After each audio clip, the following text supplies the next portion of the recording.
Ministry to Children in Crisis. Module 5, the grieving process of the child.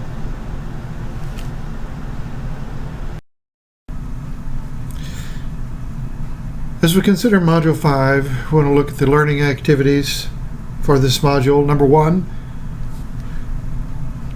to describe Worden's task of grief as these relate to children.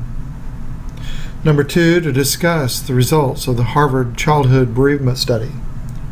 Number 3, to summarize the 10 things to remember when caring for children who grieve.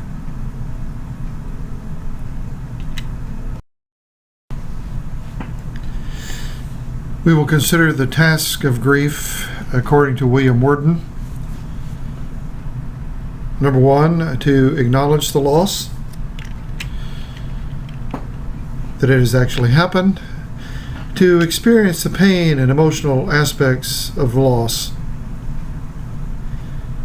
to adjust to a changed life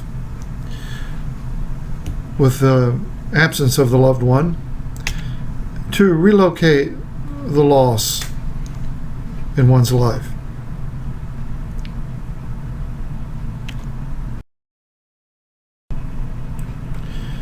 As we consider these 4 tasks of mourning, we'll go through them one by one. William Worden has done us a lot of good concerning the process of grief and the grief work that we do.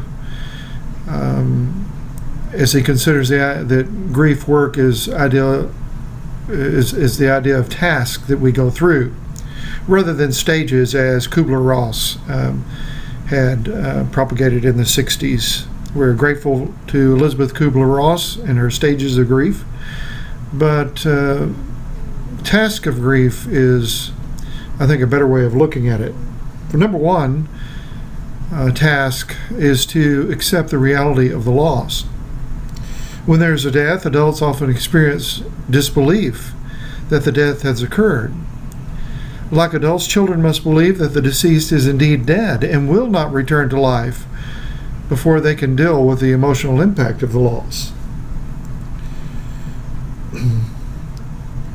One child wrote, "I always forget and I think he's going to come through the door or something, but he doesn't. It's like hope, and then it's just like rejection again." Children need to know that and to be reassured of the finality and irreversibility of the death. Young children may have difficulty understanding the reality of the loss. That is why it is so important, and we'll talk about this later, to be concrete in what we tell small children.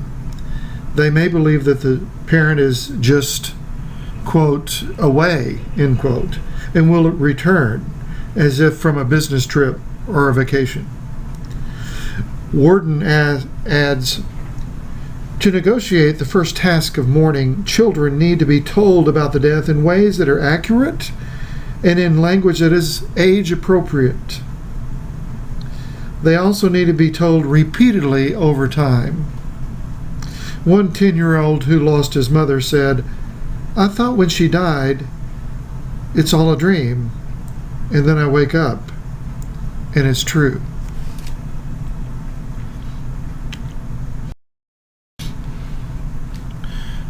The second task is to experience the pain and emotional aspects of the loss. It's necessary to work through a variety of emotions when there is a loss. Children need to approach this gradually and in ways that do not overwhelm their coping capacity, which is generally less well developed than that of adults. One 6-year-old began having nightmares and high levels of anxiety after learning that her mother had been given 6 months to live. Her 3-year-old brother and 13-year-old sister did not experience such anxiety. Children experience emotions similar to that as adults, including sadness, anger, guilt, anxiety, and other feelings. What is important to note, however, is that a child's ability to cope with a loss and to process the pain of grief is influenced by observing the adult's experience of this process. If they see the adults around them process their grief without being overwhelmed, then this serves as a healthy model for the child. However, if they see adults who are dysfunctional with their grief, they may be frightened about the feelings they are experiencing.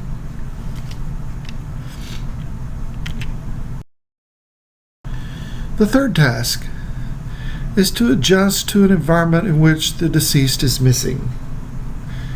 A child's adjustment to their environment in a home is dependent upon the role of the caregiver they have lost. A mother, for example, may have been the emotional caregiver as well as the child's confidant. An aspect of the mourning process will be for the child to adapt to the loss of both of these roles, which have died with the mother. For most children, including those in the Boston Child Bereavement Study, the death of a mother results in more daily life changes than the death of the father. For children, adjustment goes on over time. As children mature into adolescence, they realize in new ways what has been lost in parental death. A child who is 9 years old at the time of her father's death may realize anew what this loss means when she prepares to marry at age 23. She will need to adjust to a situation where her father is not there to participate in the wedding. Other events arise throughout a child's life which will trigger the memory of the loss.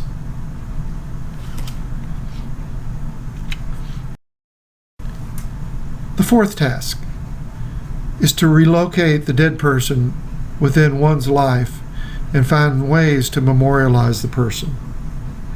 Some experts believe that the bereaved need to let go of the deceased in order to get through the process of mourning. While that may be partially true, one never forgets a significant relationship. The task of facing the bereaved is not to, quote, give up, end quote, the relationship with the deceased, but to find a new and appropriate place for the dead in their emotional lives, one that enables them to go on living effectively in the world. The child must be helped to transform the connection to the dead parent and to place the relationship in a new perspective rather than to separate from the deceased.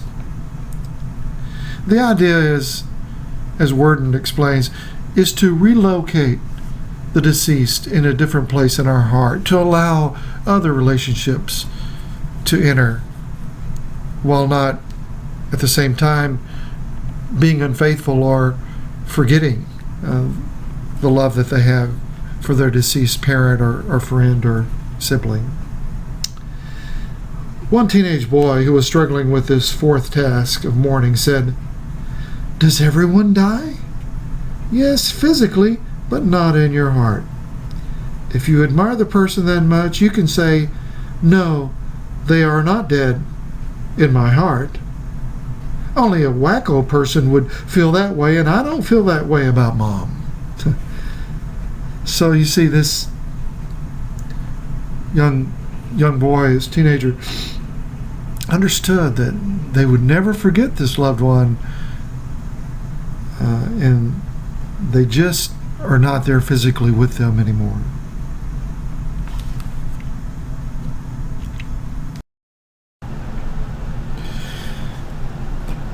What I'd like to do now is to look at the results of the Harvard Childhood Bereavement Study that was conducted in 1987 by Doctors Phyllis Silverman and William Worden, where they conducted this study. The data was had from the Massachusetts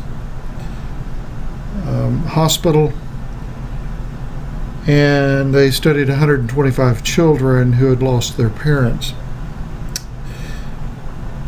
And here's what they discovered, several points that come out of that study. Number one is what children need to know. Children need to know, number one, that they will be cared for. They want to know, will the surviving parent be there for them? Many times the parent is dealing with the surviving parent is dealing with their own grief, so the children notice this and they're not present for the child. In a grief camp that I attended, I remember a 12-year-old boy sharing with me after his dad had died from suicide. He said, "Mom now has to work 2 jobs. I'm not sure how all of this is going to turn out."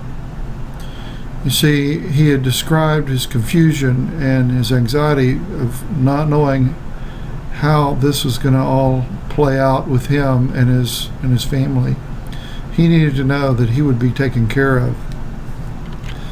Secondly, they need to know that they didn't cause the death. There's that magical thinking. That's why it's so important to be clear with children that they might think that they were powerful enough to cause the death.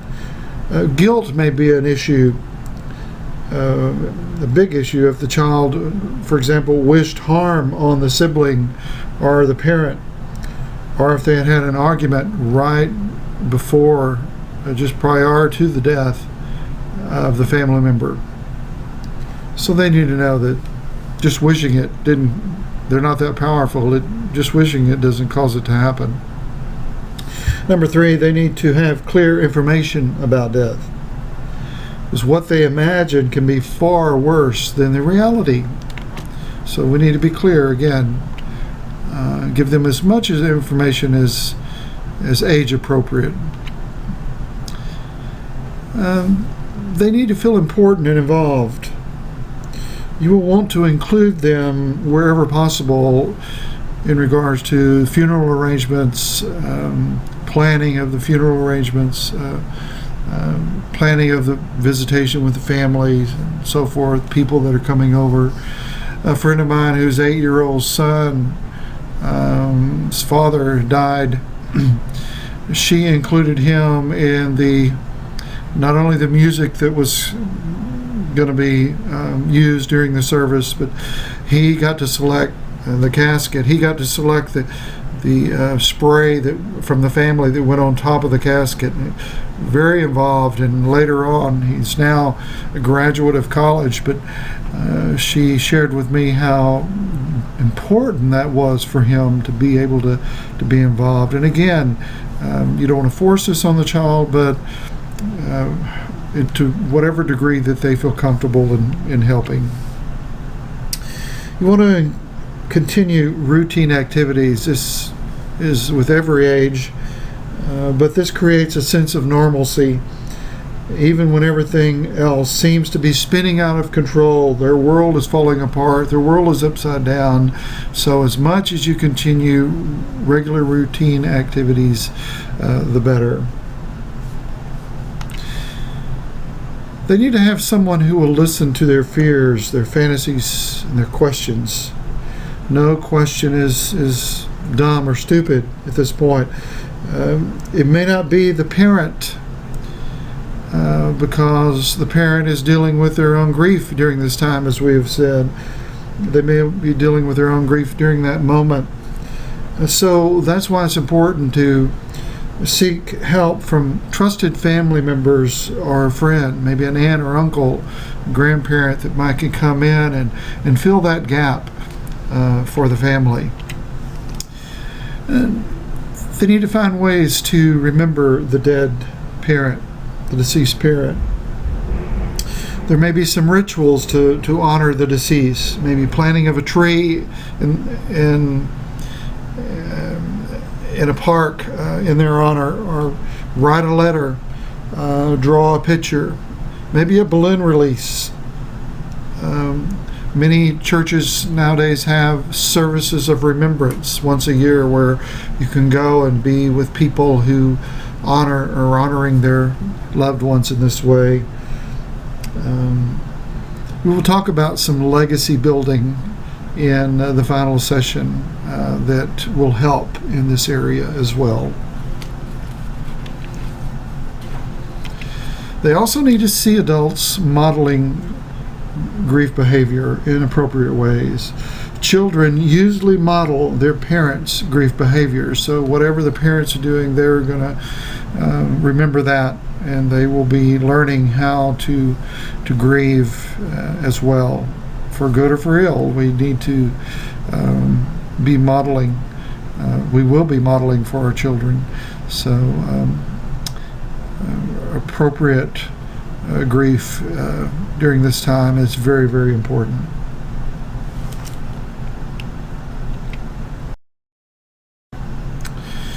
Some of the things that we need to remember when caring for children who grieve. There are many articles and writings on the subject of children and grief. One of the best I've read is included here. The following has been adapted from an article, Young Children in Grief, from the Dougie Center. The National Center for Grieving Children and Families is found in Portland, Oregon. You can Google that if you want to find more about. Dougie is spelled D-O-U-G-Y, the Dougie Center.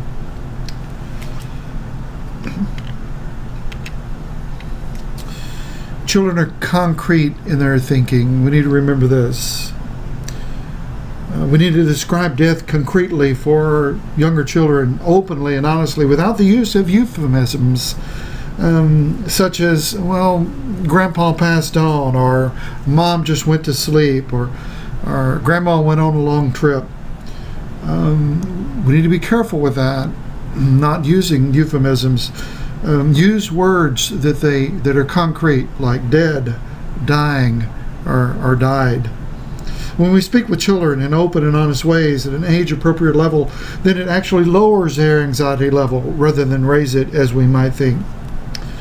This is counterintuitive to what most adults think about whether it would be good to tell a child the worst news about a loved one's condition.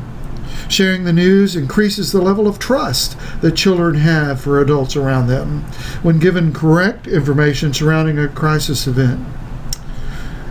Longitudinal studies have shown that 80% of children whose mother was diagnosed with breast cancer thought their mother was going to die. Children are already thinking about the elephant in the room that adults refuse to talk about.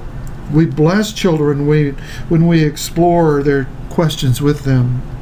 When we talk with children at their level, use of concrete terms is most helpful.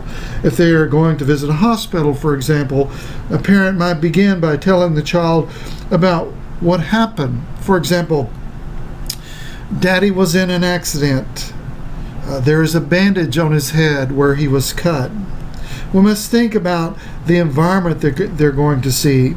There will be a bed in the room with some tubes, perhaps, with some bottles or bags. These are called IVs. They may be attached to Dad's arm to help provide fluids that his body needs. Fluids very important, and talk about that. Anything we can do to make the event more concrete for the child is helpful to their understanding. Their concrete understanding of the physical aspects of this illness are far more important than the emotional, conceptual thoughts that might come into our minds surrounding what we think is important to the child. That conceptual aspect does not come into play until adolescence. The use of statements that a child can grasp concretely will be important. Saying things like, "The doctors have determined that your daddy has cancer in his lungs. You know what lungs do. It's important for your body, for breathing, for your body to work well. We can talk about what a healthy body needs to function well, and then what happens when an organ is not functioning well. When death is inevitable, we can say, the doctors are saying that Mommy's body is diseased to the point that it will stop working soon. Her brain will not be able to send messages to the rest of the body to continue to do its job. And after her body stops working, she stops breathing, the heart stops, then she will die." When a person dies, they can't breathe anymore. They cannot see, they can't hear, or they can't feel anymore. So your child needs to understand in tangible terms what happens with the body when one dies. Children move from the specific to the general. So if someone dies in the hospital, children may think hospitals are for dying. If someone died in their sleep, children may be afraid to go to sleep, or for their surviving parent to go to sleep. They will learn to accommodate new truths on their own if they are allowed to express themselves and try new things, such as going to sleep and waking up alive. We can point that out to them. Children are repetitive in their grief. Children may ask the same questions about death repetitively. The answers may not solve their searching, however. They have a need to be affirmed that the answers have not changed from 5 minutes before when they asked the same thing. It's part of their grief work. And so we need not to be impatient with them. But if they ask the same question, tell me again, what happened to Daddy, or what happened to Sister? They want to know, is the answer continually the same? They are learning. Children are physical in their grief. The older the child is, the more capable he or she is at expressing themselves in words. Younger children simply are their feelings. What they do with their bodies speaks of their feelings. Movement and active play yield communication. Watch their bodies and understand their play as their language of grief. Adult caregivers can reflect their play verbally and physically. This way they feel they are being heard. You see them bouncing and jumping up on the bed. You might say, you are bouncing on those pillows. Your face is red and you're yelling loudly. Children grow in their capacity for abstract thinking. As children become older, they begin to grasp the concept of death. Their death data bank grows as they grow. They begin to understand that the person will never come back because he or she is dead, and dead begins to take on meaning for the child. Abstract thinking develops in greater depth with the onset of adolescence. As the brain grows, their cognitive understanding about the death will grow as well. Sometimes a death will lead adolescents into philosophical pondering, sometimes appearing like depression, as they investigate the meaning of the event that has occurred. Questions may arise such as, what is life? What is death? And who am I? Children grieve cyclically. Well, adults grieve cyclically as well, but their grief work goes in cycles throughout their childhood and throughout their life, because their brain is growing and their understanding of the death event grows, as we said, as well. Each time they reach a new developmental level, they reintegrate the important events about their lives using their newly acquired processes and skills. For example, a 1-year-old, upon losing her mother, will become absorbed in the death again when her language skills develop and she is able to use words to express her feelings. She may re-experience the grief as an older child or adolescent, using her newly acquired cognitive skills of abstract thinking. That's why it is important when a child is very young that they're able to draw pictures and do some artwork, because they don't have the verbal skills. As they get older, those can be brought out and showed to them. Sometimes it could be decades later or several years later, and they remember again, and they can put words to that as they grow.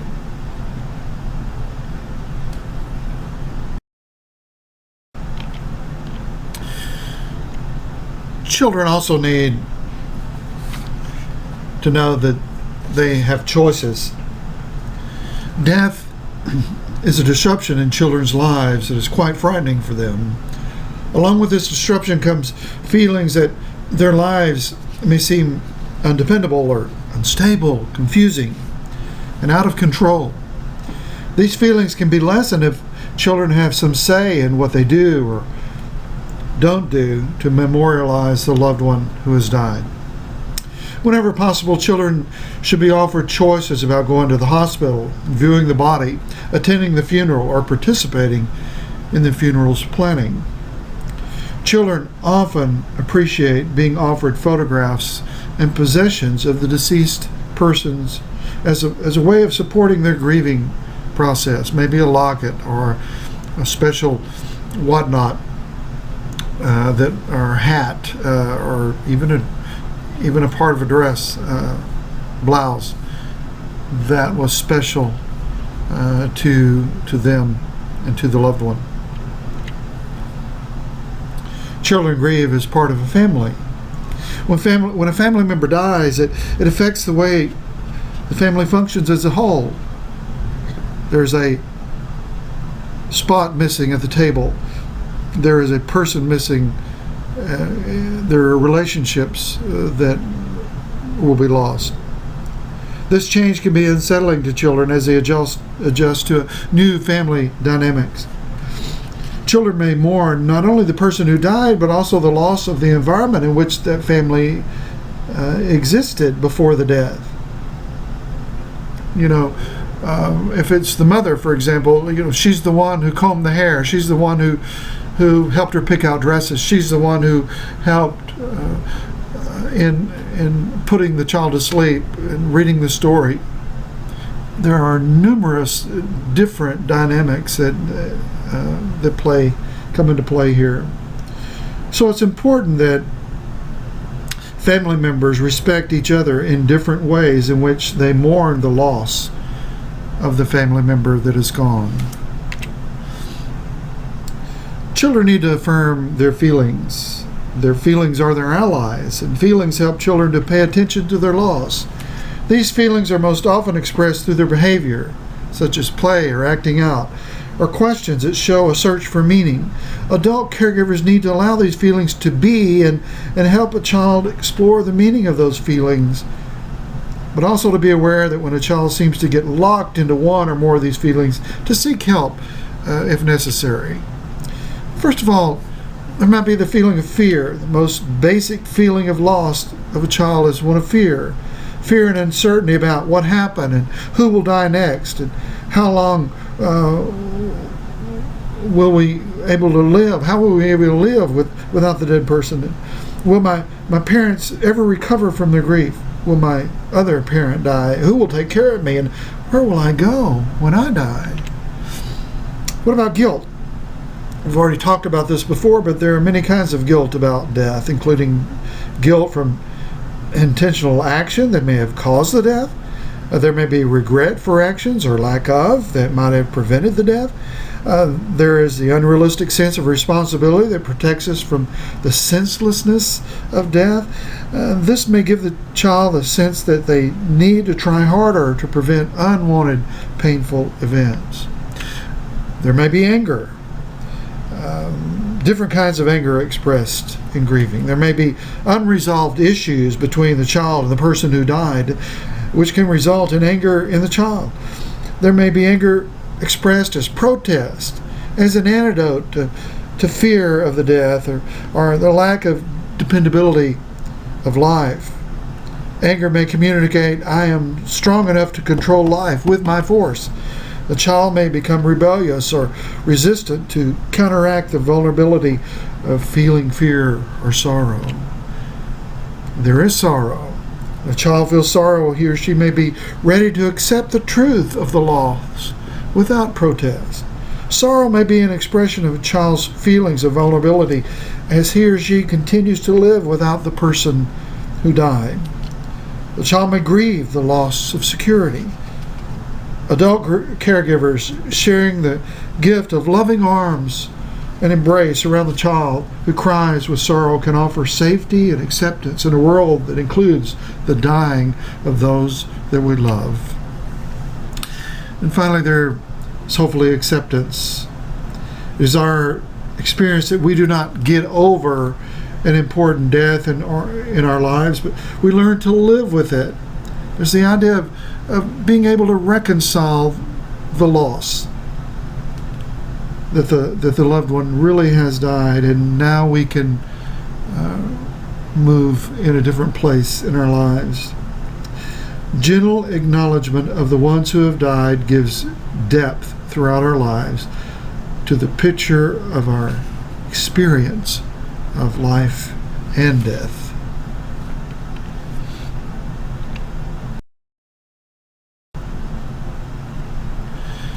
We've completed Module 5. Our learning objectives were to describe Worden's task of grief as these relate to children.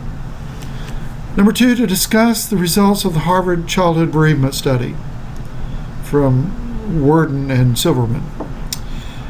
And we summarize 10 things to remember when caring for children who grieve. You'll want to study those as we consider the assessments for this module. Until next time, I pray you'll have a great week, and we'll continue the study in Module 6. God bless. Have a great week.